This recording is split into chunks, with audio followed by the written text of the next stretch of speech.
색감과 지속력에 대한 장점을 들 수 있습니다. 그렇다면 판매원들은 부작용을 알고 있을까요? 그런 적 없는데 한번은 못 봤던 것 같아요. 짝꿍 정도까지 본 적이 없어요. 따로 그렇게 손상된다는 얘기를 전 들어본 적이 없어가지고.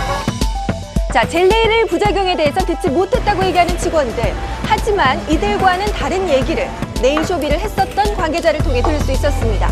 자, 일부 고객들 중에는 부작용이 생기는 경우가 있었다는데요. 빨개졌다고. 부어오르고 욱신욱신거린다라는 얘기를 들었어요. 그래서 열을 가하는 거기 때문에 손톱이 얇으신 분들은 뜨거워요. 좀 심한 경우는 계속해서 욱신욱신거린다고 해야 되나?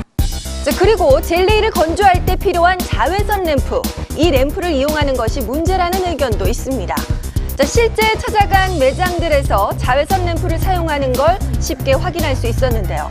자, 그렇다면 직원들은 자외선 램프에 대해서 어떻게 생각하고 있을까요? 램프 같은 거는 뭐 부작용 같은 거 없는 거죠? 네, 상관없어요. 문제가 있어도 손님이 없었어요. 잠깐 넘으면 손 탈 것 같으면 저희 떼감해야 돼요. 이거 지금 10년째 하고 있는데. 네, 일단 직원들은 램프에 대해서는 아무 문제가 없다고 얘기를 합니다. 그 말을 믿어도 되는 걸까요? 그래서 전문의에게 젤네일 부작용을 불러올 수 있는 원인에 대해서 물어봤습니다.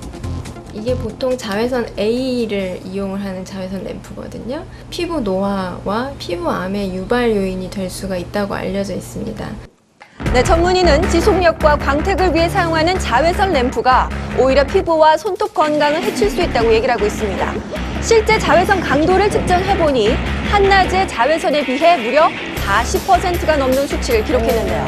자, 기존 연구에 따르면 2년에서 3년 반 사이 자외선 램프에 8번 이상 노출될 경우 피부암 발병 수준에 도달할 수 있다고 보고된 바 있습니다.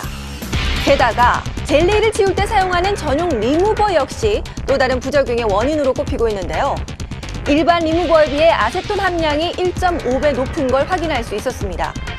자, 지우는 순간조차 부작용을 낳는 젤네일. 그렇다면 이런 모든 문제를 막을 수 있는 방법은 없는 걸까요? 과도하게 장기적으로 사용했을 때는 약간의 손상이 일어날 수 있기 때문에 일정 기간 휴식 기간을 두고 논 아세톤 리무버를 사용하는 것을 권장합니다.